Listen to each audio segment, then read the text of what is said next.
Yang biru.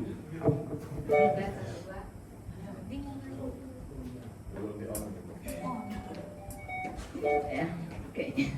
Tuhan kita maklum ya, mejanya bongkar pasang. Ya, bagaimanapun kasih Tuhan tidak pernah.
ya. Oke. Saya tidak tahu badai apa, atau kalau ada yang sedang mengalami badai, entah badai kecil, badai besar gitu ya. Tapi yang saya percaya, bersama dengan Tuhan kita ada sukacita. Bersama dengan Tuhan ada kekuatan. Di tengah badai dapat ditaklukkan bersama dengan Tuhan. Terima sukacita Tuhan sore hari ini. Haleluya.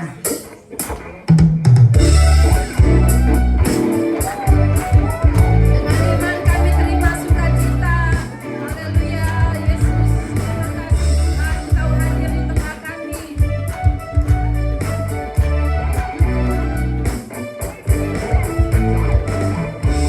Sukacita suka, itulah kekuatan bagi jiwa. Dengan iman dapat merasakan kasih-Nya di tengah badai yang bergelora. Terima sukacita suka, itulah kekuatan bagi jiwa. Dapat saksikan kuasa-Nya, taklukkan yang bergelora. Haleluya, Kau ada dalam hatiku. Katakan sebelah kiri, atas mata sebelah kanan. Rasakan hilang kekuatan-Mu. Haleluya, Kau bersorak bagiku. Kasih-Mu suka nyata penuhiku. Bapak saja yuk.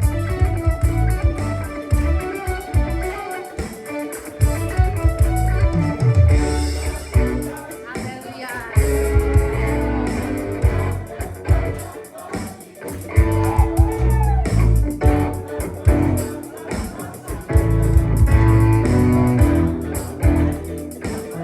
Ladies, ibu-ibu, terima sukacita suka, itulah kekuatan bagi jiwa.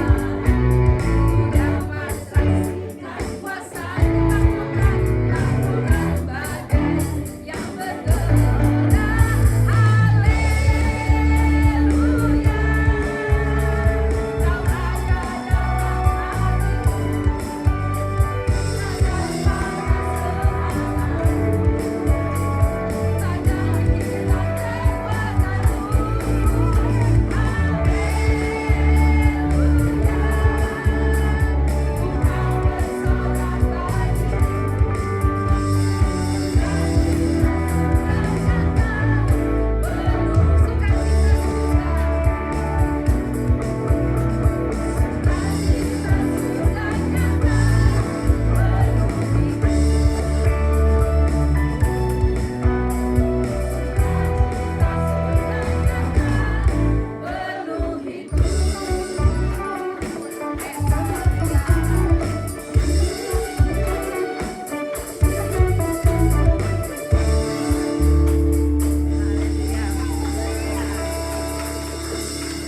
Silakan duduk.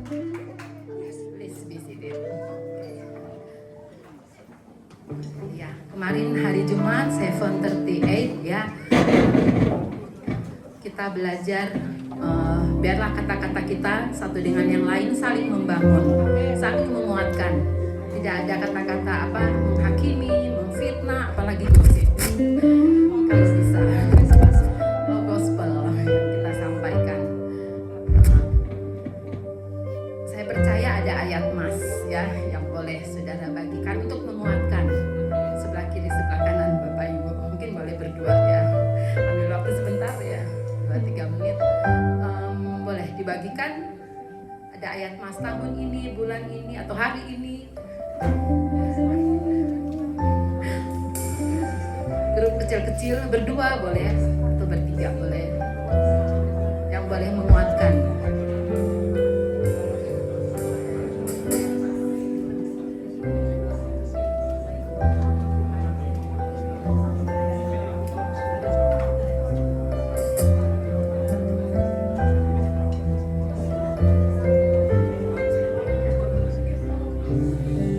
Boleh bertiga.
begitu indah dalam kehidupan kita. Yesus begitu indah dalam hidup kita. Biarlah yang menjadi kerinduan hati kita hanya Dia lebih dari segalanya. Yesus, namamu indah. Kita nyanyikan pujian ini sebelum kita menyambut firman Tuhan.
mengajak Bapak Ibu, saudara sekalian untuk bangkit berdiri.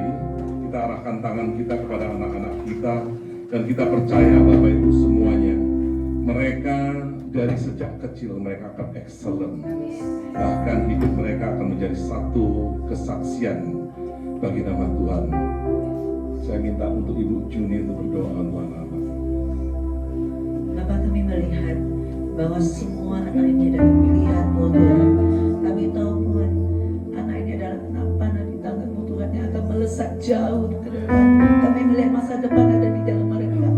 Kami melihat bahwa anak-anak ini akan menjadi anak-anak yang luar biasa yang akan dipakai Tuhan untuk menjadi anak-anak, menjadi mengembalakan anak-anak yang lain untuk mengenal Engkau lebih lagi. Saat ini kami berdoa Tuhan, Engkau jaga mereka, tutup mereka rapat-rapat, jauhi dari malah bahaya atau apapun orang-orang jahat yang mencoba untuk mengintimidasi, menjatuhkan mereka, bahkan melakukan hal yang tidak baik. Kita katakan di dalam nama Yesus Kristus. Ya, kami ada berdoa Tuhan, Kau berikan mereka kesehatan yang baik, berikan mereka penghikmat daripada-Mu, pengetahuan daripada-Mu Tuhan, biarkan mereka berjalan sesuai dengan kehendak-Mu. Kita juga berkati juga Tuhan semua orang tua daripada anak-anak ini Tuhan, Engkau berkati mereka Tuhan, dimanapun mereka berada Tuhan. Kami percaya Tuhan, jika anak ini bisa menjadi berkat bagi mereka dan orang-orang Tuhan akan melihat bahwa kemuliaan Tuhan ada pada mereka. Kami serahkan anak ke dalam tangan-Mu Tuhan, tutup nafas mereka rapat-rapat. Kami serahkan hanya dalam nama Yesus. Yang percaya katakan haleluya. Silakan duduk Bapak Ibu semuanya. Shalom. Puji Tuhan, luar biasa Bapak Ibu. Kenapa saya minta di sini banyak pendeta Bapak Ibu semuanya kan gitu. Oke, thank you Pak. Di sini banyak hamba Tuhan, banyak gembala. Tapi tidak semua gembala Bapak Ibu semuanya berhasil untuk membesarkan anak-anaknya. Tapi puji Tuhan yang di sini berhasil. Tadi malam kalau Bapak Ibu datang ke acara Praise and Worship Night, Bapak Ibu semua, Ibu Juni ini punya anak 21 tahun. Umur 18 dia berangkat ke Sydney untuk sekolah sendiri, hidup sendiri, orang baru Bapak Ibu semuanya. Tapi bagaimana dia bisa stick di dalam Tuhan dan tetap melayani Tuhan. Di dalam pressure kehidupan pun dia tetap memilih Tuhan nomor satu bagi kehidupannya. Kebetulan memberikan satu kesaksian. Jadi saya percaya Bapak Ibu semuanya, itu berkat akan flowing down. Bukan hanya perkataan kita, tapi betul-betul roh itu transferring Bapak Ibu semuanya kepada anak-anak kita. Nah saya percaya Bapak Ibu semuanya untuk berdoa buat anak-anak kita. Karena Bapak Ibu semuanya, setan gak bisa ambil kita, tapi dia akan ambil anak kita. Dia gak bisa hit kita, dia akan hit anak kita Bapak Ibu semuanya. Itu hal yang paling menyakitkan. Kita belajar dari Alkitab sendiri, bagaimana Imam Eli, bagaimana Samuel yang luar biasa. Bahkan Samuel sendiri anak-anaknya dicuri oleh setan Bapak Ibu semuanya. Amin.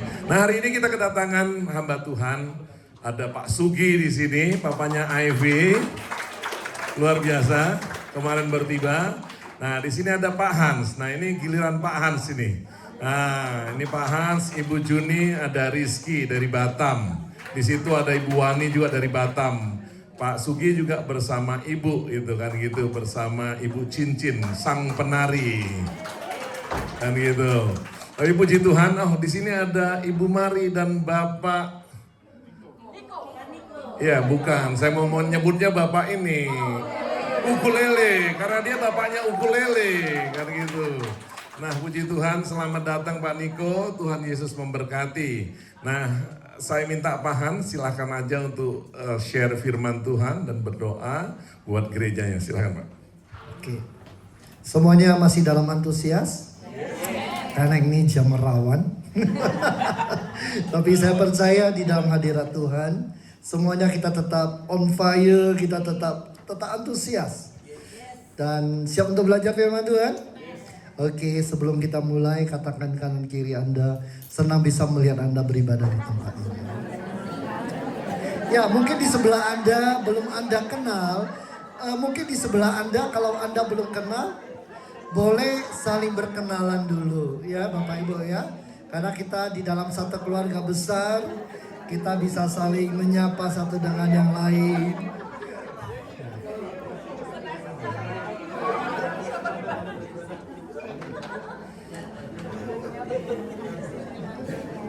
Dan saya yakin di sini penuh dengan sukacita.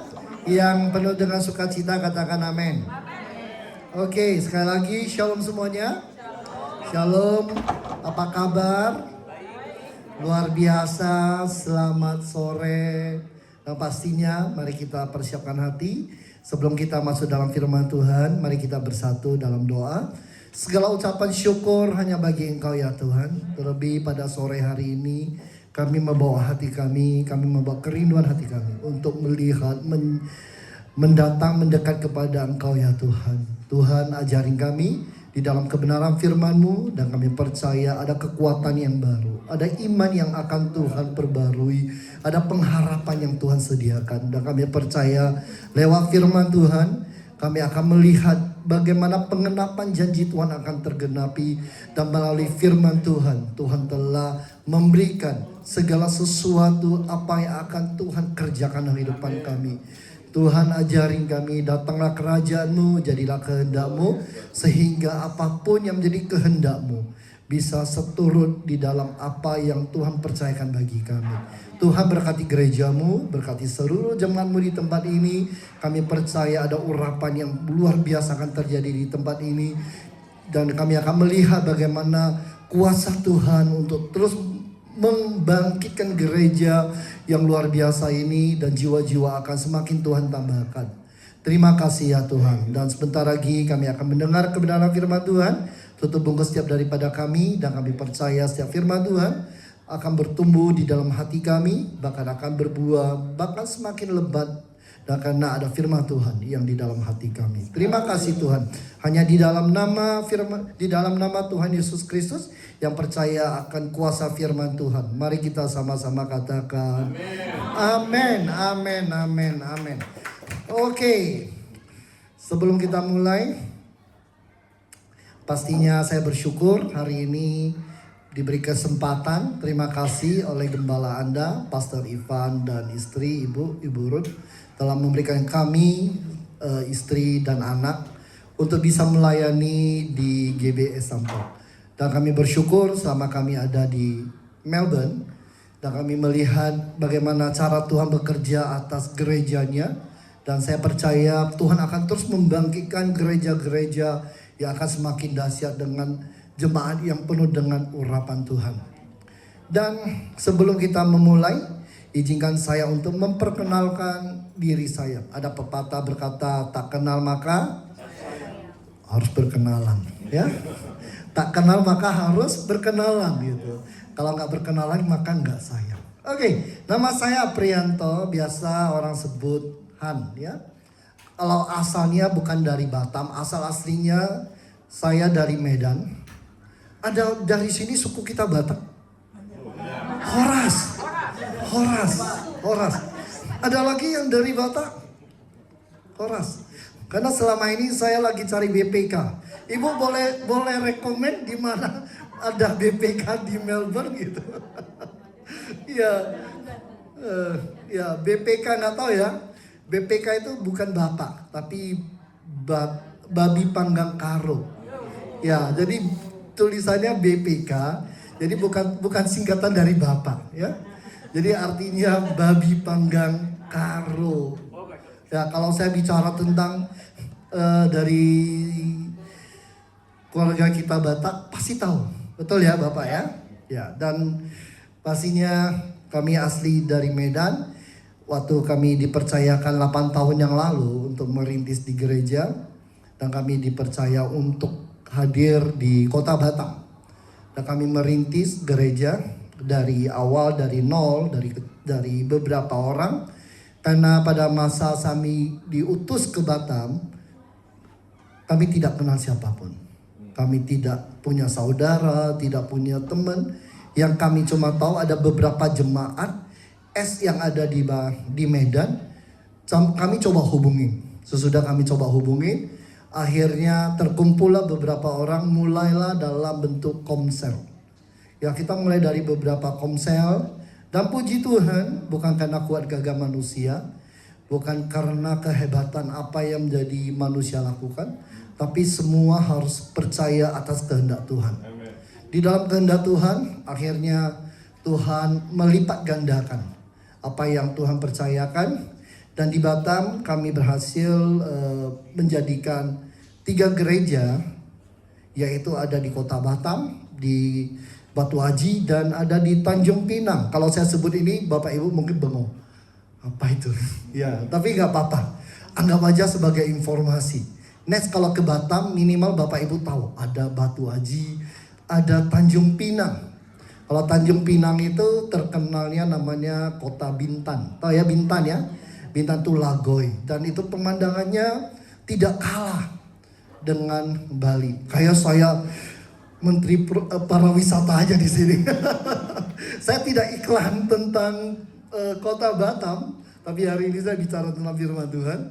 Dan pada masa itu akhirnya kita mulai dan berhasil mencapai 3 gereja. Dan puji Tuhan, Tuhan tambahkan jemaahnya dan kami memimpin terakhir itu kurang lebih ada 1.500 jemaat. Dan saya bersyukur bukan karena buat gagah, tapi karena ada pertolongan Tuhan, ada campur tangan Tuhan, dan ada pemakaian Tuhan. Dan saya percaya kalau Tuhan bisa lakukan sesuatu hal bagi gereja lain, Tuhan juga akan lakukan hal yang sama buat GBN Sampel. Dan saya yakin Tuhan akan lipat gandakan. Katakan di kanan kiri Anda, Tuhan akan berkati gereja. Ya, katakan Tuhan akan berkati gereja. Dan saya tidak datang sendiri, saya datang bersama dengan istri saya, ya, Bu Juni. Ya. Dan juga ada sweet. Ya, yang paling cantik. Ya, kalau enggak saya bilang bahaya ya. Nanti malam tidurnya di luar. Memang paling cantik betul. Oke, sesudah itu ada teman kami datang juga dari Batam. Ada Ibu Wani dan ada Rizky. Ya, dan Rizky semalam ada bersama kami melayani di Worship Night. Kami sama-sama melayani dan bersyukur atas semua pemakaian Tuhan. Dan pastinya juga ada kedatangan Ibu Gembala dari GBI Rock dari Batam, Ibu Ruth, Pendeta Ruth, cuma dia tidak bisa hadir karena dia ada punya kesibukan. Jadi cuma kami berempat dan kami bersyukur bisa berkenalan dengan Anda.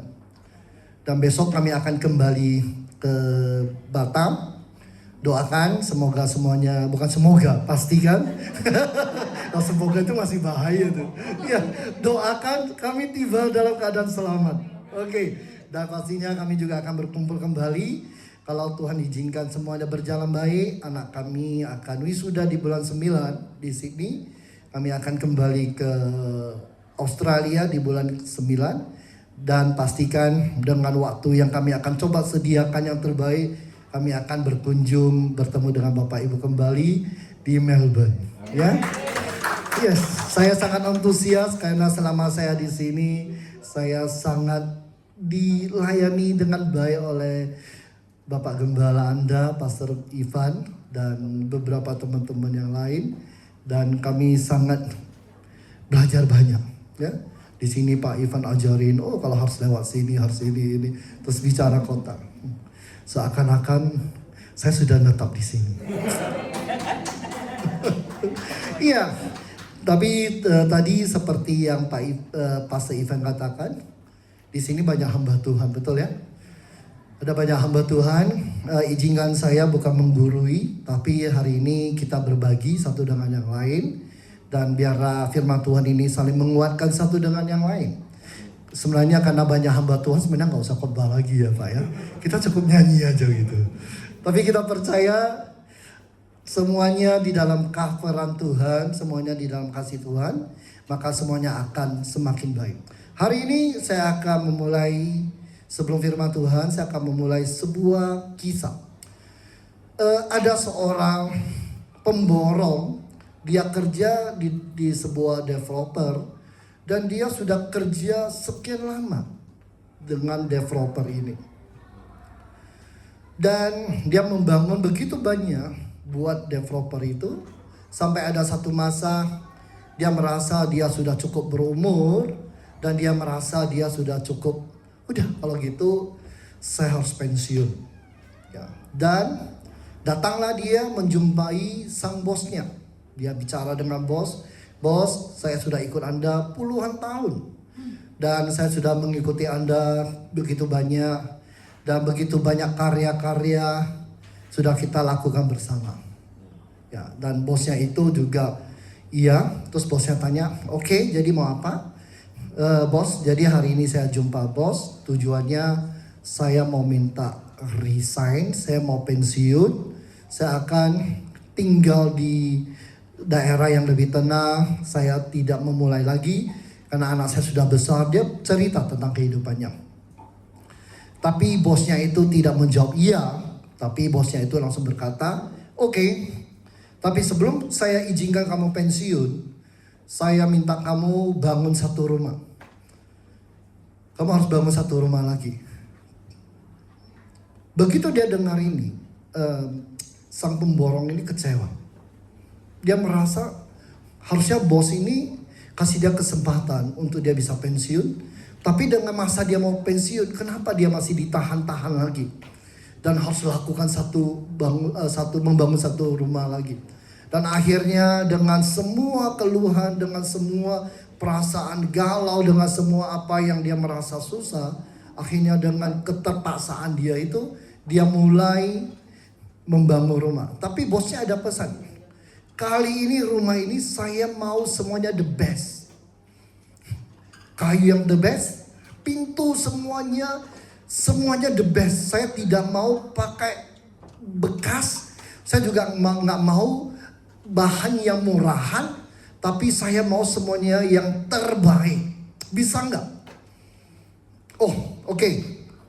Tapi karena dia sudah kesel, dalam hatinya sudah tidak nyaman, dan akhirnya dia terpaksa lakukan hasilnya apa? Dia tidak lakukan apa yang menjadi keinginan daripada bosnya. Dia cari material asal-asal. Pintu juga bukan pintu yang mahal, pintu yang ya udahlah, yang penting bisa selesai aja.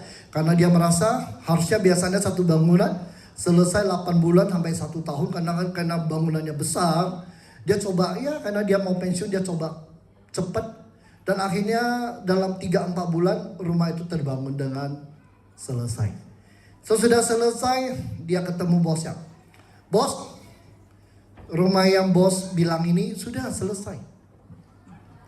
Dan ini saya serahkan kuncinya bos. Dan sesudah itu bosnya bilang, oke, kalau gitu kamu ikut saya pergi lihat. Sampailah mereka ke rumah yang pemborong itu bangun. Sesudah sampai di rumah itu, bosnya itu melihat rumah itu, dan bosnya bilang, oke, karena kamu sudah menepati janji saya, kamu telah mendirikan satu rumah yang saya minta ini, dan rumah ini untuk kamu. Sebenarnya rumah ini mau kasih dia. Coba bayangin Bapak Ibu, bagaimana perasaan daripada pemborong itu. Kalau dia tahu, kira-kira dia mau pakai bahan yang terbaik gak? Kalau dia tahu, mau gak dia bangun yang terbaik? Kalau dia tahu, mau gak dia pasti prester yang the best? Muncullah satu perasaan, yaitu menyesal. Dia menyesal banget. Dan dia lihat, kenapa awalnya saya nggak teliti? Kenapa awal saya biarkan? Kenapa saya pakai material yang murah? Kalau saya tahu bos bilang rumah itu mau kasih saya akan buat yang terbaik. Tapi penyesalan tetap datangnya terlambat. Penyesalan itu tidak muncul dari awal. Penyesalan itu datang dari akhir. Dan dengan semua perasaan hancur, dengan perasaan apa yang dia terima, dan dia mulai menyesali apa yang pernah dia pernah kecewa, dan dengan hati yang kecewa itu akhirnya dia menyelesaikan semua tindakan yang tidak sesuai hasilnya maksimal. Bukankah itu sering terjadi dalam kehidupan kita, Bapak Ibu? Kehidupan kita mungkin tidak seperti orang yang membangun rumah. Tapi sebenarnya pertanyaan yang sederhana sekali. Apakah kita sudah benar nggak membangun hidup ini dengan baik? Apakah kita sudah benar sampai hari ini di usia kita seperti ini? Apa yang kita sudah bangun dalam hidup ini? Sering kita merasa kita sibuk oleh pekerjaan, kita sibuk oleh rutinitas, kita sibuk oleh segala sesuatu. Tapi pertanyaan, apa yang sudah Anda bangun dalam hidup ini? Sangat indah waktu Tuhan berkata kepada orang Farisi dan orang Saduki. Waktu mereka mencoba menjebak Yesus dan dia bertanya, Yesus, dari 10 hukum Taurat menurut Yesus mana yang terbaik, mana yang terpenting? Yesus bilang apa? Dari seluruh hukum yang ada di 10 hukum Taurat itu, ada 2 hukum yang penting yang harus kita lakukan. Yaitu apa? Kasihilah Tuhan Allahmu dengan segenap hatimu, segenap jiwamu, segenap akal budimu, dan segenap kekuatan. Tapi jangan lupa, ada hukum yang kedua yang tidak kalah pentingnya. Yaitu kasihilah sesamamu seperti apa? Seperti apa? Seperti apa? Dirimu sendiri. Artinya Tuhan ingin kita harus mengasihi Tuhan Allah kita. Tapi juga Tuhan ingatkan kita untuk bisa mengasihi sesama dan mengasihi diri kita. Mengasihi diri kita itu bukan menjadi kita jadi orang yang sombong, kita menjadi orang egois, bukan. Tapi yang Tuhan ingatkan, bagaimana kamu membangun hidup kamu. Apakah benar kamu sudah benar-benar membangun hidup kita? Pernah nggak kita mengintrospeksi diri kita? Selama ini apa yang kita sudah bangun dalam hidup ini? Apakah kita hidup dengan penuh dengan teliti, dengan segala bahan yang terbaik? Atau mungkin kita bangun hidup kita hanya sebatas asal-asal, dan suatu hari baru kita menyesal. Aduh, tolongnya kita jangan gitu. Seberapa banyak yang kita hadapi, dan seberapa banyak kita mulai sadari, aduh kalau tahu gitu, saya tidak seperti ini. Ada yang pernah seperti ini Bapak Ibu? Ada yang seperti itu? Ada. Dan itu saya juga pernah alami. Kita jangan pungkiri, betul? Tapi ada satu kebenaran firman Tuhan yang Tuhan ajarkan saya. Yang paling penting yaitu bagaimana kita memperhatikan hidup kita. Perhatikan hidupmu. Perhatikan dengan sesama. Bagaimana kamu hidup? Supaya apa? Supaya apa? Bukan hanya bicara tentang supaya Tuhan nyatakan berkat, tapi supaya ada kehendak Tuhan terjadi. Ada keselamatan yang Tuhan sudah sediakan, itu bisa masuk dalam tahap iman yang terakhir. Seperti Paulus berkata, aku menyelesaikan sampai garis finish. Kalau kita tidak pernah menjaga hidup kita, kalau kita tidak pernah membangun hidup kita dengan benar, sederhana, bisa nggak kita seperti Paulus berkata, aku telah finish, aku telah selesai. Bahkan Tuhan berkata, waktu Anak Manusia datang kedua kali, apakah aku menemukan lagi iman di dunia ini? Kenapa Tuhan berkata demikian? Karena Tuhan tahu di dalam kondisi saat ini, khususnya tantangan orang Kristen saat ini, yaitu tidak mulai memperhatikan hidupnya. Sibuk oleh apa yang hendak kejar. Mencari uang bukan hal yang salah. Tapi kalau Anda lebih pentingkan uang daripada Yesus, itu sudah jadi problem dalam hidup. Kalau Anda lebih pentingkan hidupmu daripada apa yang Tuhan kehendaki, itu sudah jadi problem dalam hidup. Kalau Anda merasa kepentingan Anda jauh lebih penting daripada kehendak Tuhan yang terjadi, itu sudah jadi problem dalam hidup. Itulah sebabnya Di sini kita akan belajar satu hal yang paling penting. Di mana Billy Graham berkata, pertempuran terbesar bukan melawan orang lain atau tantangan di luar kita, tetapi pertarungan yang sebenarnya di dalam hati kita. Bapak Ibu, jangan berpikir hari ini Anda melawan orang, Anda bersaing dalam pekerjaan, Anda melawan, tidak. Sebenarnya di dalam pekerjaan kita nggak ada yang satu orang pun bersaing terhadap Anda, betul? Yang bersaing itu hati Anda. Ada yang merasa orang yang lain bersaing kepada Anda. Tapi kalau Anda sungguh-sungguh lakukan yang terbaik, Anda sungguh-sungguh lakukan pekerjaan yang terbaik, percayalah, Tuhan pasti akan menyediakan yang terbaik.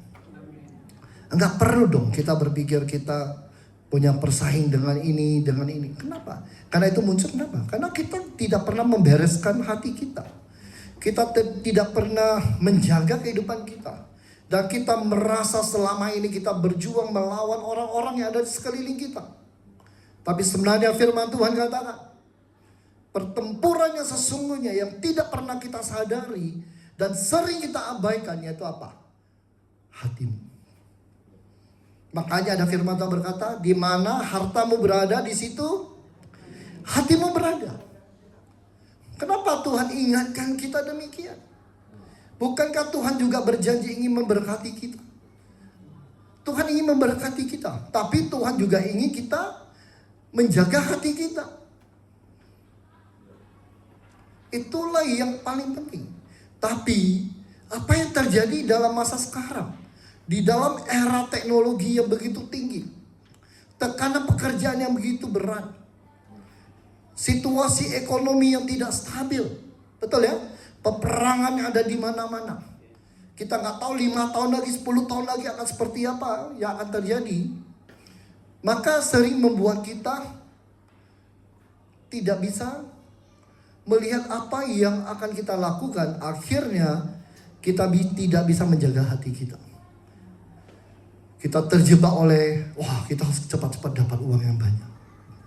Kita harus cepat-cepat lakukan ini, kita harus saving. Tidak salah Bapak Ibu, tidak salah.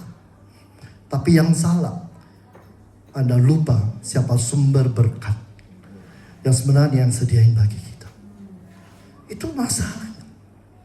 Kalau masalah itu Anda tidak bisa memilah dengan baik, maka yang terjadi itu apa? Yang akan lawan itu diri Anda sendiri. Ujung-ujungnya Anda merasa hidup ini capek ya. Setiap hari seperti ini, muter-muter ini lagi. Ya, capek, lelah, letih, lesu, letoy, loyo, 5L semuanya. Kalau 6L tambah L lagi nggak apa-apa gitu. Ya, cuma nggak ada L-nya. Ada lagi yang bisa tambah lagi? Lunglai. Nah. Banyak lagi. Tapi apa yang terjadi? Bukankah itu terjadi dalam kehidupan kita saat ini Bapak Ibu? Kalau Anda tidak bisa melawan dalam hidupmu, tidak bisa melawan dalam hatimu, yang ada datang itu beban hidupmu. Yang ada datang itu apa? Kecewa. Yang akan datang itu segala kepahitan. Dan Anda merasa hidup Anda Tuhan tidak pernah mengasihimu. Anda menjadi orang yang penuh dikasihani. Itulah sebabnya hari ini kita akan belajar sesuatu yang sangat penting. Dan hari ini saya akan mengajar satu hal, berbagi tentang membangun kualitas hati yang benar. Katakan kualitas hati yang benar. Hati ini punya kualitas. Seperti emas ya. Emas itu punya karat. Ada 24, ada berapa karat ya. Semakin rendah karatnya, percaya harganya semakin murah. Betul ya? Tapi karatnya semakin tinggi, harga emas akan semakin tinggi. Demikian juga hati kita. Kalau kita tidak bisa menjaga hati kita, tidak bisa membangun kualitas dengan hati kita, maka nilai kehidupan kita itu bobrok. Nggak ada apa. Makanya kenapa banyak orang tidak punya, merasa hidup ini nggak punya nilai. Tahu nggak? Bukan Tuhan ciptakan manusia supaya manusia itu nggak punya nilai. Percaya nggak? Tuhan ciptakan manusia serupa dengan gambarnya. Artinya kita berharga nah. Tapi kenyataan yang buat yang tidak berharga itu siapa? Diri kita sendiri. Karena kita tidak pernah menjaga hati kita, kita tidak menjaga hidup kita dengan benar. Dan kita merasa hidup ini tidak punya arti. Capek. Kenapa gitu-gitu aja? Kualitas hati itu penting harus kita lakukan. Di Amsal 4 ayat yang ke-23 berkata, jagalah hatimu dengan segala kewaspadaan. Karena disitulah terpancar apa? Sumber daripada kehidupanmu. Artinya apa? Kalau hati kita tidak dijaga dengan baik, yang rusak itu bukan satu area. Tapi yang rusak itu apa? Seluruh hidupmu. Kehidupan kita kan rusak. Tapi jangan salah, jangan lupa. Yang rusak itu bukan Anda. Makanya tadi saya setuju kata Pastor Ivan. Kita orang tua Bapak Ibu. Kalau kehidupan kita rusak, turunannya kita gimana? Apa yang kita legasikan kepada anak kita? Apa yang bisa kita banggakan buat anak kita? Betul? Apa yang bisa kita wariskan kepada anak kita? Ya kita bisa wariskan apa Bapak Ibu? Anda jangan pikir hartamu. Anda jangan pikir Mercedesmu. Anda jangan pikir villamu. Sebenarnya yang paling indah, yang Tuhan inginkan yaitu hidupmu. Hidupmu lah yang bisa diwariskan seutuhnya buat anak kita. 3 tahun yang lalu, anak saya datang ke Sydney. Sebagai orang tua, mungkin kami juga tidak, maksudnya juga punya ada rasa cemas, khawatir. Kenapa? Karena anak cewek, ya, anak cewek dan datang tidak punya siapa-siapa, nggak punya saudara, tapi hanya punya komunitas gereja. Ya karena dari dulu, karena saya seorang gembala, jadi ada beberapa komunitas gereja yang kita kenal. Jadi waktu anak saya sebelum berangkat, kami ada hubungi Gembala Sydney. Yang kita ada hubungi, dan istri saya bawa anak saya ketemu dia hari pertama. Dan ada gembala regional Australia dan Bali juga ada pada masa itu istrinya. Ya supaya Bapak Ibu lebih gampang, perkenalkan saya S dari GMS. Ya, saya bekas daripada gembala GMS. 1 tahun yang lalu saya baru pensiun dari GMS. Kalau hari ini saya masih di GMS, percayalah saya nggak bakalan berdiri di sini untuk melayani Anda. Karena GMS punya ketetapan bahwasannya selama yang kami melayani itu tidak boleh di luar daripada gereja GMS. Ya, jadi ada 1 tahun yang lalu saya pensiun karena saya dapat sebuah panggilan dalam hati saya. Nah, dan saya uji dengan istri saya. Dan di mana Tuhan izinkan kita untuk keluar daripada gereja itu, dari gereja GMS, karena waktu saya berdoa, Tuhan bilang, kamu kalau seandainya kamu punya 4 anak, 1 anak berhasil, 3 anak yang biasa-biasa, sebagai orang tua kamu bangga nggak? Tidak, betul ya? Orang tua kepingin 4 anak-anaknya berhasil. Demikian juga dia bilang, kamu jangan bangga kalau hari ini kamu merasa kamu sudah berhasil apa yang kamu bangun atas gereja ini. Yang lain itu anak saya juga. Kamu harus belajar untuk memperhatikan. Nah, makanya kami keluar dan saya untuk bantu melayani beberapa gereja. Jadi bukan ada istilahnya bedah gereja ya Bapak Ibu ya. Kalau di Indonesia ada bedah rumah, di sini nggak ada bedah gereja. Yang ada cuma kita datang, kita support gereja. Yang saat ini kami lagi mensupport gereja yaitu GBI Rock ya. Lewat GBI Rock kemarin Pastor Ivan datang melayani di GBI Rock. Disitulah kita berkenalan, kita semakin dekat. Dan puji Tuhan hari ini saya bisa diberi kesempatan untuk melayani di tempat ini. Ya, oke. Dan Seperti tadi yang saya bilang, anak saya waktu datang bukan hal yang gampang. Kami sebagai orang tua, kami juga kecewa. Kami juga cemas, takut.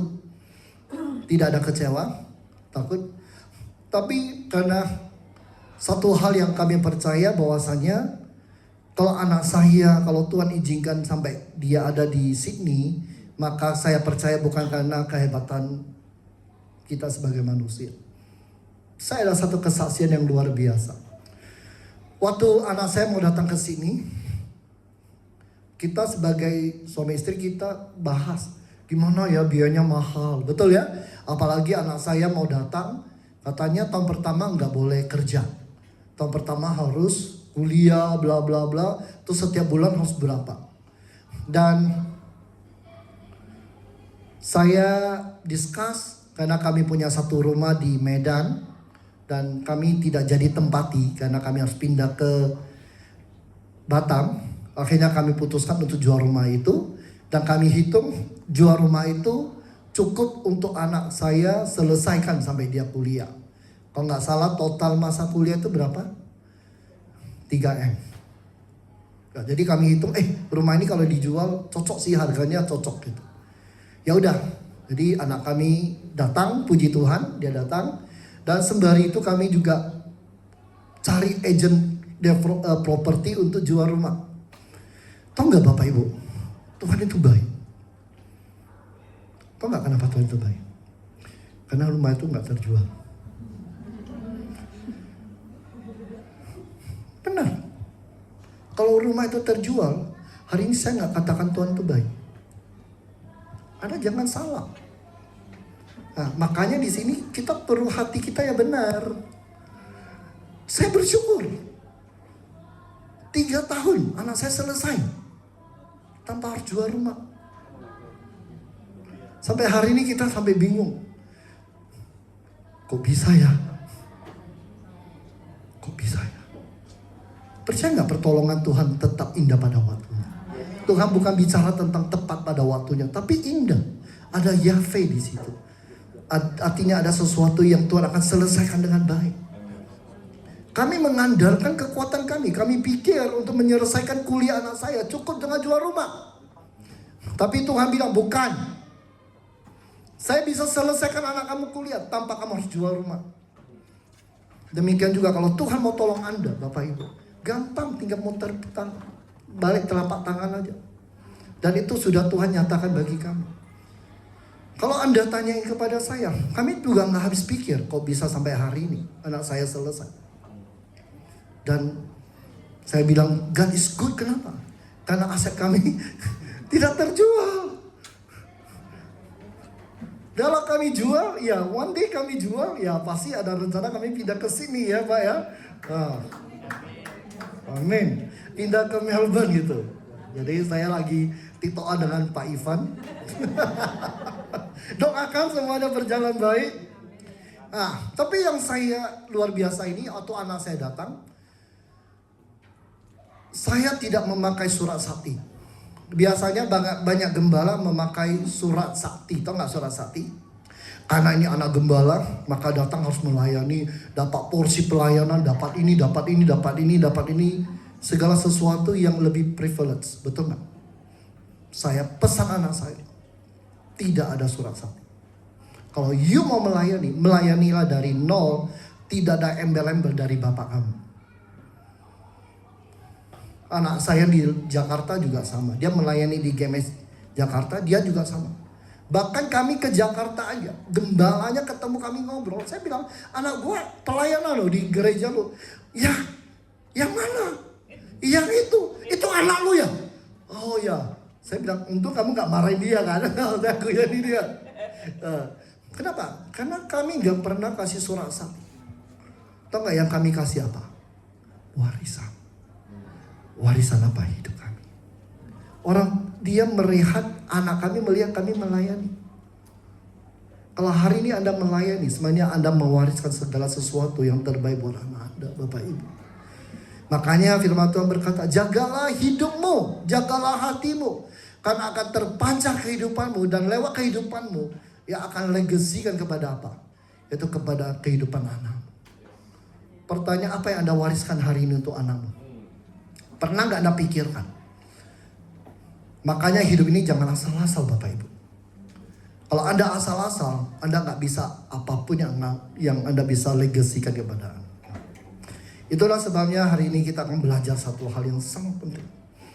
Demikian juga kita tahu dalam kehidupan ini banyak kisah-kisah yang luar biasa yang kita bisa belajar dari legasi demi legasi. Salah satu yaitu Mother Teresa, Madam Teresa. Tahu ya? Mother Teresa yang dari Calcutta, ya Calcutta. Dia aslinya itu bukan dari Calcutta, India. Aslinya dia itu dari Albania. Karena dia punya panggilan dan dia putuskan dia pergi ke Calcutta, India, adalah salah satu kota termiskin dan paling keras di dunia pada masa itu. Dan apa yang terjadi? Mother Teresa ini dia hidup bersama-sama dengan orang yang terbuang, anak-anak jalanan, orang yang sakit menahun, penderita kusta di mana orang hindari, tapi Mother Teresa hadir di tengah-tengah mereka, bahkan mereka yang tidak diinginkan oleh masyarakat. Dan Madam Teresa mendirikan sebuah misionaris cinta kasih. Dan rumah itu dia bagikan khusus bagi orang-orang yang tadi saya sebutkan satu persatu. Sebuah legacy yang dia wariskan, termasuk juga kepada kita. Yang luar biasanya, legacy apa yang Mother Teresa? Yaitu hatinya. Hatinya yang begitu murni. Ia tidak melayani untuk mendapatkan sebuah pujian. Bahkan pernah dia dapat penghargaan. Kalau nggak salah itu penghargaan yang luar biasa yang setiap tahun Nobel. Dia bilang saya tidak mau terima hadiahnya. Dia mau itu dibagi. Pelayanan tidak mulai dari hati. Dia tidak ingin ada pengakuan dan tidak ada keuntungan pribadi. Tapi semua dia lakukan, tindakan yang dia lakukan, itu murni dari hati yang tulus kepada Tuhan dan kepada sesama. Tapi jangan lupa, seakan-akan dia tidak mengasihi diri, justru dia mengasihi dirinya. Kenapa? Karena lewat nilai kehidupan yang dia bangun, itulah menjadi sebuah legacy. Sampai hari ini dunia masih mengingat namanya Madam Teresa. Pertanyaannya, 3 generasi kemudian apakah Anda masih diingat? Bapak Ibu, kalau hari ini saya bertanya, Anda masih ingat nggak nama orang tua kita? Masih ingat? Siapa masih ingat? Masih ingat. Masih ingat nggak nama kakek Anda? Masih. Masih nggak Kak? Kakek, papanya kakek? Ingat? Tahu nggak kenapa nggak? Saya bilang ya, saya katakan bocor sedikit. Bocoran. Ya, kalau kita meninggal, 3 generasi tidak kenal kita lagi. Dia nggak tahu Anda siapa. Mungkin aja kuburan Anda dia lewat aja, nggak tahu ini siapa, ini punya kuburan. Kok sudah mau ambrol, sudah mau jatuh. Betul nggak Bapak Ibu? 3 generasi tidak ada orang yang kenal Anda lagi. Saya kasih bocoran. Tapi Madam Teresa sudah berapa generasi hari ini. Dan dunia masih mengakui. Kenapa? Karena dari hati yang tulus, hati yang murni, hati yang bersyukur, hati yang mau melayani. Dan disitulah terpancar kehidupannya. Dan lewat kehidupannya, dia wariskan yang terbaik kepada anak cucunya. Apa yang Anda bisa wariskan hari ini? Bukan itu aja. Bahkan dengan hati yang murni.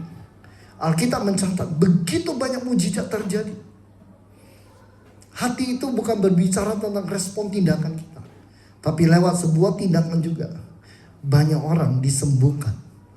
Lewat sebuah ketulusan. Bagaimana kehidupan dari seorang Madam Teresa. Bapak Ibu yang dikasihi Tuhan. Hati-hati. Hari ini mari kita coba cross check hati kita. Setiap hati kita punya tanda-tanda. Kalau tanda-tanda ini hati kita mulai ada warning, ya. Seperti lampu merah, ada lampu kuning. Terkadang tidak langsung kuning, betul ya? Tidak langsung merah, biasanya mulai dari kuning. Termasuk juga hati kita untuk menjaga itu harus hati-hati. Pada saat kita lihat hati kita mulai kehilangan yang namanya ketulusan. Kehilangan yang namanya ketulusan itu adalah sebuah warning bagi Anda untuk kembali menjaga hati Anda. Ya, saya kasih contoh, waktu Anda melayani, Anda sudah mulai tidak tulus melayani. Banyak orang melayani karena ada motivasi. Banyak orang melayani karena punya niat, dan saya yakin tidak ada di tempat ini. Ya. Tapi banyak orang yang melayani karena punya motivasi, punya tujuan, punya keuntungan pribadi. Tadi kita ngobrol dengan Pastor Ivan. Pastor Ivan ada cerita beberapa poin. Saya bilang betul. Gampang cari pendeta. Yang susah itu cari gembala. Kenapa? Karena gembala itu butuh hati yang tulus untuk melayani setiap jiwa-jiwa. Pendeta cuma datang khotbah, selesai itu bye. 2 bulan lagi saya ketemu ya. Dan saya tidak tahu bagaimana kehidupan Anda. Tapi gembala harus tahu. Makanya kalau gembala tidak punya hati yang tulus, percaya gereja nggak akan maju. Demikian juga kalau kita punya hati yang sudah tidak mulai tulus, percaya Anda melayani itu juga jadi beban.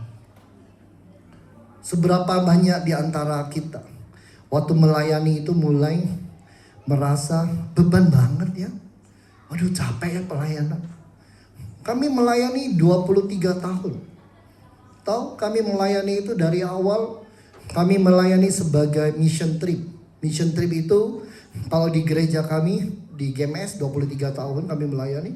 Yaitu kami sebagai perintis gereja. Jadi kalau ada di satu kota, kami masuk ke kota itu kami rintis beberapa bulan. Semua tiket pesawat, tiket hotel kami bayar sendiri. Kami rintis sampai gereja itu ada, terus dikirim gembala, masuk tepluk. Maka tim ini keluar, ditarik lagi ke kapal induk. Sesudah itu ada mau buka di kota Lampung. Tim ini kembali lagi ke sana. Istri saya seorang praise and worship. Dia latih orang nyanyi, orang praise and worship. Kalau dulu saya lebih ke sistem, department. Bangun sistem, bangun sound, bangun multimedia, bangun soundman, bangun seperti ini, seperti apa itu dulu, itu kerjaan saya. Ya, jadi kami kolaborasi. Kami melayani selama 23 tahun. Dan luar biasanya. Kami tidak merasa itu sebuah beban. Tapi kami merasa itu sesuatu yang wajar yang harus kami lakukan. Kenapa? Karena kami telah menerima berkat daripada Tuhan. Saya tidak cerita tentang pengalaman kami. Kalau saya bicara tentang masa lalu saya bicara tentang pengalaman kami. Jujur, maka casing yang Anda lihat itu berbeda. Karena saya sebelum kenal Tuhan, kehidupan saya tidak seperti ini Bapak Ibu. Hari ini saya berubah. Saya suka tadi yang Ibu tadi, WL-nya yang mana? Oke. Tadi Ibu bilang, jangan apa yang pertama Ibu apa? Jangan dirombak ya, apa ya? Apa? Jangan bongkar pasang. Gereja bongkar pasang. Ya Ibu bilang ya, maaf ya, jadi sound system ini karena bongkar pasang. Halo, hati kita juga harus bongkar pasang. Kenapa? Kalau hati kita nggak pernah dibongkar, nggak pernah disusun ulang lagi, kita nggak pernah akan hidup seperti apa. Kita nggak bisa hidup seperti hati yang seperti ini Bapak Ibu. Kita harus memiliki hati yang tulus seperti apa yang harus Tuhan lakukan. Demikian juga tanda-tanda yang kedua, kalau kita mulai lihat, kita mulai kehilangan rasa haus kepada Tuhan. Tiba-tiba kita mulai malas doa, kita mulai ke gereja, kok capek ya. Udahlah Pak, pergilah, nanti ditanya gembala, malu kita. Ya udahlah, pergilah. Hati-hati, itu datang ke gereja, itu nggak ada benefitnya buat gembala Anda. Dan benefitnya buat Anda. Itu benefitnya buat Anda.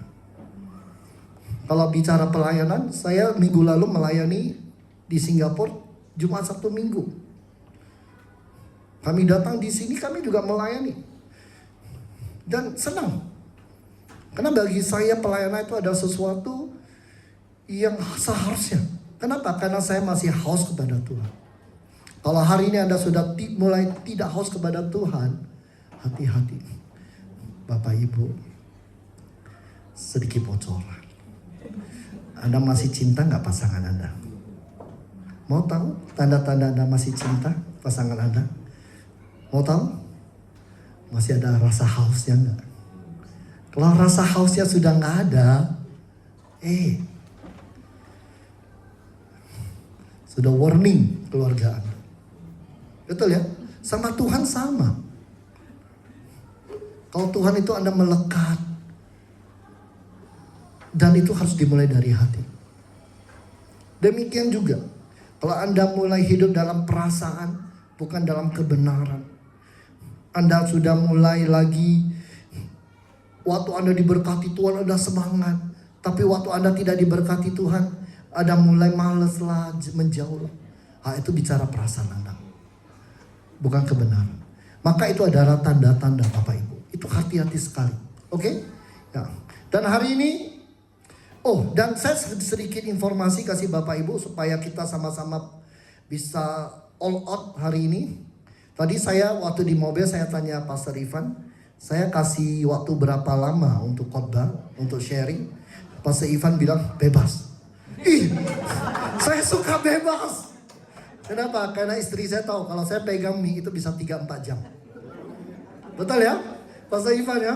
Tadi saya kasih korting banyak di Albert Park. Tapi kalau di Nobel saya nggak kasih korting. Kita kasih 4 jam. Oke, masih antusias? Masih antusias ya? Oke. Yang antusias katakan kanan kiri Anda, jangan tidur. Masih lama. Oke, datang ke kanan kiri Anda, jangan tidur. Masih lama. Oke. Ya. Oke, mari kita lihat. Saya akan ajarkan ada 4 tahap bagaimana membangun kualitas hati kita. Ya, karena itu penting sekali. Kalau kita bisa membangun kualitas hati kita, percaya ada sesuatu yang akan Tuhan kerjakan dalam kehidupan. Mari kita buka di Kejadian 2 ayat 8 sampai 14. Kejadian 2 ayat 8 sampai 14. Dan saya suka bahas tentang kejadian.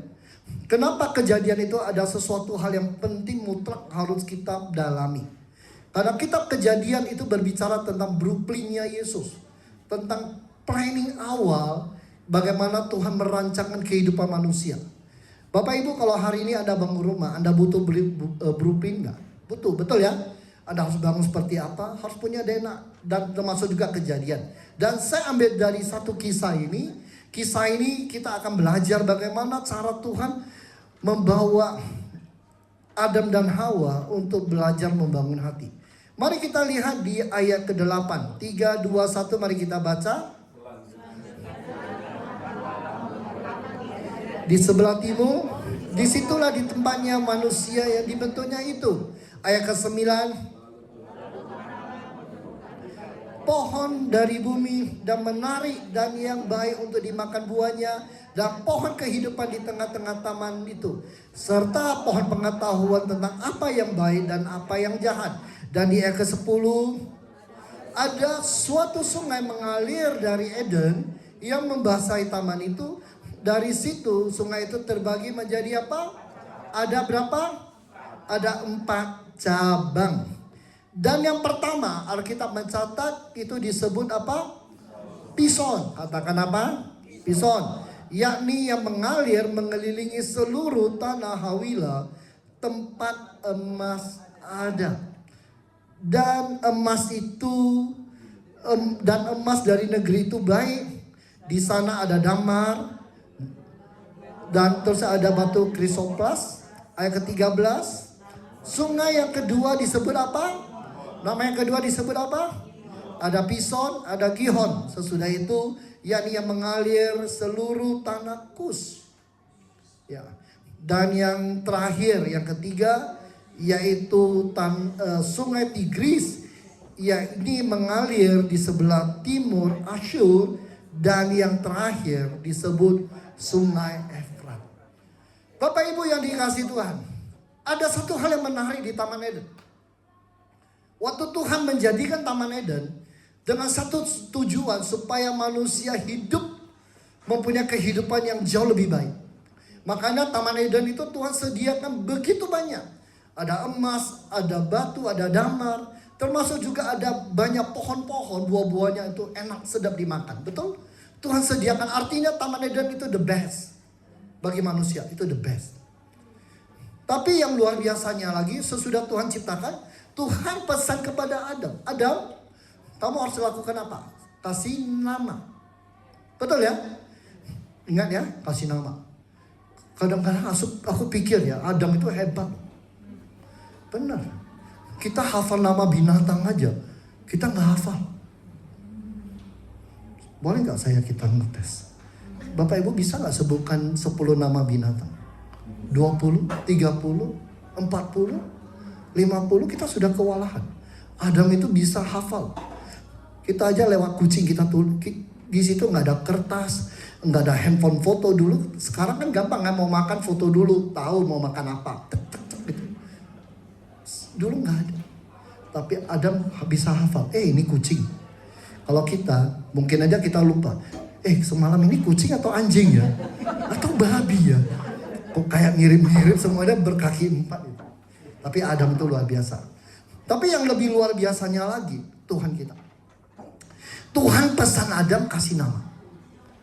Tapi ada satu peristiwa yang Tuhan sengaja kasih nama di luar daripada manusia kasih nama. Itu ada yang disebut apa?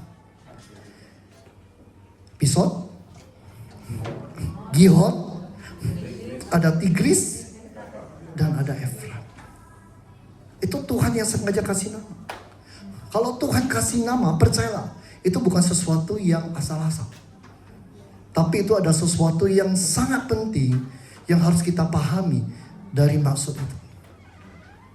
Ya, dan dari situ saya ingin gambarkan tentang kehidupan hati kita.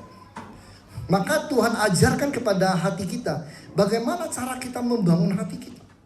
Pertama, hati kita itu ibarat seperti sungai yang mengalir di Taman Eden, yang dimana itu sumber kehidupan bagi seluruh pohon pada masa itu. Kenapa? Karena pada saat Tuhan menciptakan Taman Eden belum ada hujan. Jadi semua itu andalkan apa? Sungai yang besar itu. Makanya seperti itu, jagalah hatimu dalam segala kewaspadaan, karena di situ terpancar. Sungai itu terpancar tentang kehidupan. Sungai itu berbicara tentang hati manusia. Tapi Tuhan ingatkan lagi, di dalam hati manusia ada 4 cabang. Ada 4 cabang yang Anda harus sengaja kerjakan. Bukan dibiarkan. Maka pertama Tuhan bicara itu sungai apa? Sungai Pison. Apa enggak? Makna daripada sungai Pison itu apa? Itu artinya berkembang. Tuhan ingin setiap kehidupan kita berkembang. Tahu nggak kenapa kehidupan kita tidak bisa terpancar baik? Karena kita biarkan hati kita stuck. Kita biarkan hati kita ya seperti ini aja. Tapi justru Tuhan katakan hati kita tidak boleh seperti ini. Kalau Anda ingin melihat bagaimana cara Tuhan bekerja di kehidupanmu, kalau Anda ingin melihat bagaimana kuasa Tuhan bekerja, maka yang penting Anda harus lakukan bagaimana Anda mengupgrade hatimu. Hatimu harus berkembang. Kalau selama hatimu tidak berkembang, tidak akan ada pancaran dalam kehidupanmu. Hati kita harus berkembang. Dan hati yang berkembang itu punya alasan. Kenapa punya alasan? Karena hati kita akan melewati sebuah daratan yang disebut daratan apa? Hawilah. Di mana Hawilah, firman Tuhan berkata, itu tempat emas itu ada. Kelihatannya keren gak? Kelihatannya keren, kelihatan daratan itu indah, kelihatan daratan itu wow, luar biasa. Tapi di balik semua keindahan, di balik semua yang berharga, tahu nggak makna Hawilah itu apa? Ketakutan. Ketakutan. Tahu nggak kenapa manusia tidak bisa berkembang? Karena manusia gampang terjebak oleh ketakutan. Untuk bisa mengalahkan ketakutan dalam hati kita, maka hati kita harus terus berkembang. Lewat perkembangan itu akan menekan yang namanya ketakutan. Kalau hati kita tidak pernah berkembang, percayalah ketakutan itu akan semakin besar dalam kehidupanmu daripada hatimu. Tahu nggak kenapa hari ini kita bisa gampang takut? Kenapa gampang kita kecewa? Kenapa hari ini kita gampang merasa segala sesuatu masalah itu besar? Kenapa? Karena ketakutan itu lebih besar daripada hatimu. Kalau hatimu lebih besar daripada ketakutanmu, percaya nggak?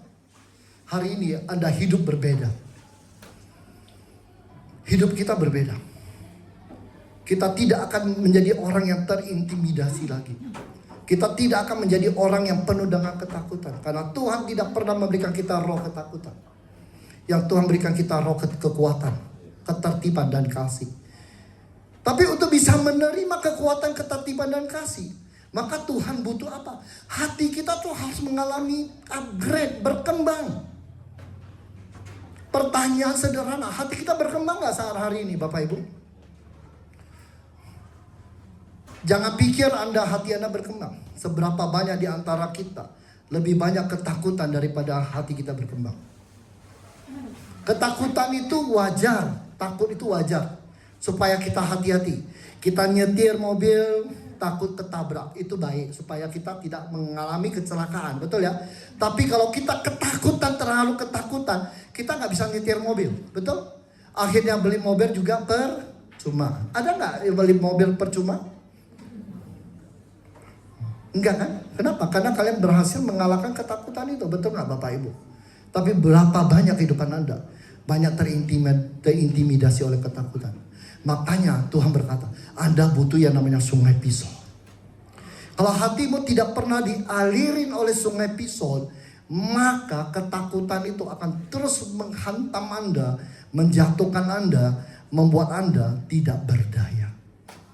Tahu nggak kenapa hidup kita gampang capek? Kenapa hidup kita merasa gampang stres? Kenapa hidup kita gampang depresi? Kenapa hidup kita merasa tidak berarti? Kenapa? Karena modalnya cuma satu. Hati kita nggak pernah berkembang. Badan kita berkembang. Tidak ada penghakiman. Lihat kanan kiri Anda. Hati yang perlu berkembang. Ya, bukan badan. Tapi pertanyaan hari ini, seberapa banyak di antara Anda benar-benar gak menjadi hati kita berkembang? Mulai hari ini. Kalau hari ini Anda masih punya ketakutan, gampang untuk mengatasi. Modalnya cuma satu apa? Kembangin hatimu. Tuhan bilang kembangin hatimu. Kembangin hatimu. Kembangin hati lewat apa? Lewat firman Tuhan. Lewat penyembahan pujian. Lewat kebenaran firman Tuhan. Itulah cara kita mengembangkan hati kita. Sesudah itu, yang kedua, Tuhan bicara apa? Itu selain sungai Pison, yang kedua itu ada sungai yang namanya sungai Gihon. Selain sungai kita hati kita berkembang, Tuhan juga pesani ada sungai Gihon. Gihon itu artinya membuka keras, itu bicara tentang sebuah terobosan. Hati kita harus mengalami terobosan. Setiap kita ingin anak kita mengalami terobosan gak? Yes. Kita bicara revival, betul? Gereja butuh revival gak? Kalau gereja mengalami revival, jiwa itu dipenuhi gak? Hati kita sama Bapak Ibu. Kita bukan doa untuk gereja mengalami revival, tapi harus dimulai dari hati kita. Makanya Tuhan katakan, kenapa hari ini kita tidak bisa membangun hati kita dengan baik? Karena yang kedua, tidak ada sungai Gihon mengalir dalam hatimu. Hatimu tidak pernah mengalami yang namanya terobosan. Jangan salah, kenapa hidup kita sama aja? Kenapa hidup kita itu seperti ini aja? Kenapa hidup kita seperti, kok nggak ada sesuatu yang jauh lebih baik? Hei, halo adik-adik, percaya nggak hari ini Tuhan berikan Anda sesuatu yang luar biasa? Yang Anda lakukan cuma satu, revival, terobosan, breakthrough.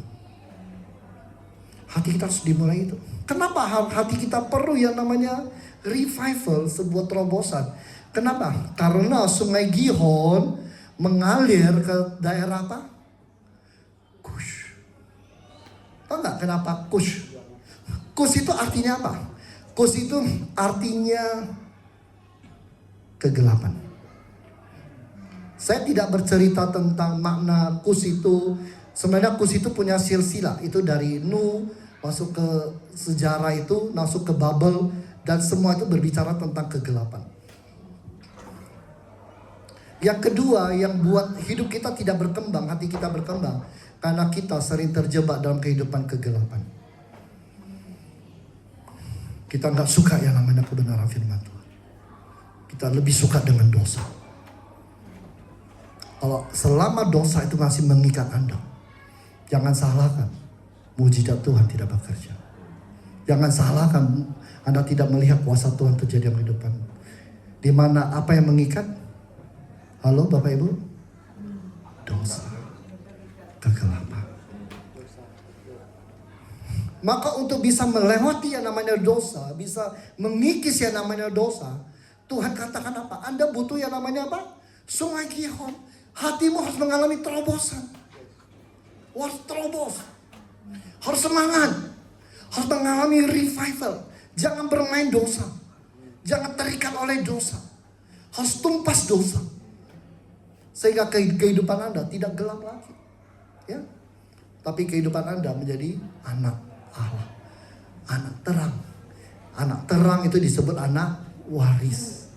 Tuhan memberikan warisan kepada kita. Kalau selama kita masih dalam hidup dalam kegelapan, ada nggak warisan? Tidak ada. Dan yang ketiga, itu sungai apa? Tigris. Sungai Tigris itu bicara apa? Itu bicara tentang laju atau deras. Artinya hati kita itu harus mengalami sebuah pergerakan. Pertama, hati kita harus berkembang. Kedua, hati kita harus mengalami terobosan. Dan yang ketiga, hati kita harus mengalami bergerak. Dari satu kemuliaan kepada kemuliaan yang baru. Hati kita jangan stuck. Hati kita terus mengalir. Bergerak, bergerak, bergerak, bergerak, bergerak. Bergerak untuk sesuatu yang jauh lebih baik. Hati kita gak pernah bergerak, kita akan gampang jatuh. Makanya, kenapa harus melewati daerah apa? Asyur. Tahu nggak arti Asyur itu apa? Kesombongan, keangkuhan. Karena Tuhan tahu manusia hati ini gampang jatuh dalam kesombongan. Wah, gua lebih pintar nyanyi, bisa nggak sombong? Gua lebih pintar ini, bisa nggak sombong? Gua lebih pintar khotbah, bisa nggak sombong? Makanya banyak orang bilang, yang jadi pendeta tuh hati-hati. Masalah yang paling besar yang dihadapi itu nggak apa? Roh kesombongan. Waktu dia marah, wah, tap, sembuh semua. Oh, semua orang datang. Wah, Bapak keren ya, doanya keren. Awalnya kelihatan biasa-biasa, tapi hati-hati, hatinya mulai bergeser. Bergeser kemana? Ke Asyur. Sombong, angkuh. Dan hari ini, selama hati kita masih sombong dan hati kita masih angkuh, percaya engkau tidak akan melihat kuasa Tuhan terjadi. Maka untuk bisa mengalahkan yang namanya kesombongan dan keangkuhan diri kita, yang perlu kita lakukan apa? Artinya hati kita harus bergerak. Jangan terjebak oleh kesombongan. Minta pengampunan dari Tuhan kalau Anda masih sombong. Harus masuk dalam lajuan. Jangan berhenti. Dan yang terakhir, saya minta tim praise and worship, boleh? Saya boleh minta Rizky bantu saya. Jadi saya sudah minta izin kepada Ibu Gembala Ya. Dan yang terakhir, Bapak Ibu, saya utang Anda 3 jam. Saya akan lunasi Anda. Kalau suatu kali saya datang lagi dan diberi kesempatan, saya akan lunasi 3 jam ini. Wah, banyak ya 3 jam ya. Bayangin sekali datang kumpul 3 jam, itu bisa 30 jam ini. Oke, dan yang terakhir itu disebut apa? Itu disebut Sungai Efrat. Sungai Efrat itu artinya apa? Yaitu harus punya hati yang bermanfaat. Hati yang bermanfaat. Selama ini apakah hati kita bermanfaat enggak? Apakah hati kita lakukan sesuatu yang baik? Atau hati kita hanya melakukan sesuatu yang tidak baik dan kita merasa segala sesuatu itu baik? Bapak Ibu yang dikasihi Tuhan, kalau kita bisa membangun hati kita dengan baik, ada 4 respon hati kita. Kalau kita bisa lakukan dengan segala sesuatu yang baik, percayalah, kalau hari ini mungkin ada Anda datang masih terikat oleh dosa. Sadar nggak sadar, kadang-kadang kita nggak tahu itu dosa. Tapi mungkin kebencian itu termasuk dosa. Kepahitan itu termasuk dosa. Sakit hati, iri hati, itu termasuk juga dosa. Tahu nggak kenapa hati kita tidak mengalami terpancar sesuatu kehidupan? Karena ada sesuatu kus yang masih mengikat kita. Maka kita butuh yang namanya terobosan. Butuh yang namanya sungai Gihon untuk mengikis semua. Kalau hari ini jikalau kita masih ada datang dalam keadaan mungkin seperti sungai Pison, Anda masih mengalami yang namanya ketakutan, sakit hati, kesakitan, kecewa, termasuk kecewa kepada Tuhan. Ini saatnya cari Tuhan. Persembahkan hatimu untuk Tuhan kembangkan. Kalau hari ini Anda datang, masih ada area-area hatimu, Anda mulai merasa, kok hari ini saya mulai sombong. Saya merasa kok saya mulai angkuh. Saya merasa saya paling hebat. Saya merasa gereja tanpa saya tidak ada, nggak bisa. Saya merasa segala sesuatu butuh kita. Please, Anda butuh yang namanya sungai apa? Tigris. Ada sebuah sungai yang mengikis Anda. Tuhan begitu baik. Dari awal sudah Tuhan rancangkan begitu indah dalam hidupan. Dan semua Tuhan rancangkan. Tujuannya apa? Bukan hanya untuk hidupmu Bapak Ibu, tapi untuk keturunan. Makanya Tuhan kasih Adam berkeluarga di situ. Kenapa? Ada keturunan. Hari ini Tuhan kasih kita keturunan, bukankah demikian Bapak Ibu? Kenapa Tuhan izinkan kita punya keturunan? Tujuannya cuma satu, supaya kita bisa mewariskan yang terbaik kepada anak kita. Bukan harta Anda Bapak Ibu, bukan rumah Anda, bukan mobil mewah Anda, tapi yang terbaik dan terpenting, yang paling berharga, yaitu apa yang bisa Anda wariskan, yaitu apa? Hidup. Saya ajak masih kita bangkit berdiri. Hidup. Mari kita satukan hati. Firman Tuhan sudah selesai, tapi kami percaya pekerjaan Tuhan belum selesai. Tuhan akan terus bekerja dalam setiap hati kami. Tuhan ajarkan hati kami untuk semakin mengenal Engkau. Tuhan, hari ini kami membuka hati kami untuk Tuhan bentuk, untuk Tuhan poles kembali. Kalau hari ini Tuhan dapati ada hati kami, ada kesombongan, ada keangkuhan, Tuhan berikan hati kami terus bergerak melewati kesombongan dan keangkuhan. Jikalau hari ini Tuhan dapati kita masih terikat oleh dosa, ada kesalahan-kesalahan yang bagi kita masih bermain di area itu, Tuhan berikan kami sungai Gihon. Ada sebuah terobosan dalam hati kita, sehingga kita bisa melewati yang namanya dosa, sehingga kebenaran bisa datang dalam hidup kita. Jikalau dalam hati kami masih terikat oleh yang namanya kekecewaan, kepahitan, kesakitan. Tuhan, berikan kami sungai pisau sehingga hati kami berkembang, dan kami ingin hati kami diubahkan di tempat ini ya Tuhan. Dan kami percaya kami tidak ingin pulang sama lagi seperti kami datang, tapi kami datang membawa sesuatu kepada Engkau. Tapi kami pulang, kami mendapatkan sesuatu dari Engkau ya Tuhan, yaitu hati kami dimurnikan, hati kami dipoles kembali. Ajarin kami ya Tuhan untuk mengerti. Terima kasih ya Tuhan. Mari kita naikkan pujian. Sedikit